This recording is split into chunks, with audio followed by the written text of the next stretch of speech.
So, Endgame just came out. We're like ramping up to the finale of Game of Thrones. People are talking about like the ethics of spoilers more than they ever have in recent memory. It is a hot pop culture topic right now, and I've heard this. Like, listen, there's this study I heard about like years ago, um, where like some scientists like tested a bunch of people and discovered that spoilers apparently enhance the viewing of a work of fiction because people subconsciously like putting the pieces of a puzzle together when they know what the end result is going to be.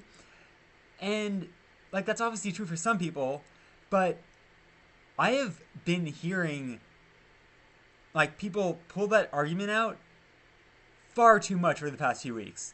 And like whatever, I'm not like the biggest polemic against spoilers.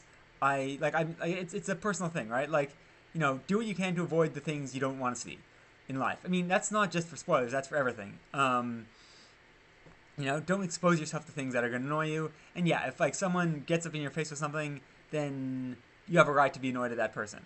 But ultimately, it's not the biggest deal. Anyway, still, people keep pulling that argument out, and it's just like insane. Like it's, oh well, don't worry if I spoil something for you because it will actually enhance your enjoyment of the movie.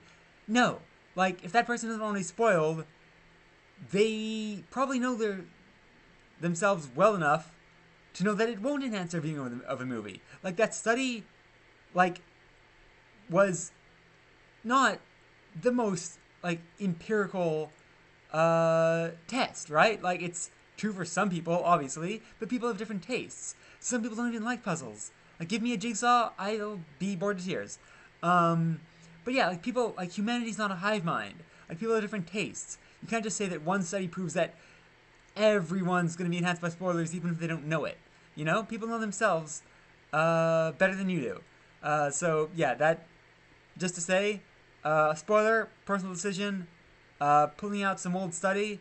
In this case, like if we're talking about vaccines or something, yeah, that study has resonance. If we're talking about people's emotions, it's not the same thing. So yeah, that kind of study for like personal um, psychology, uh, quite nonsense.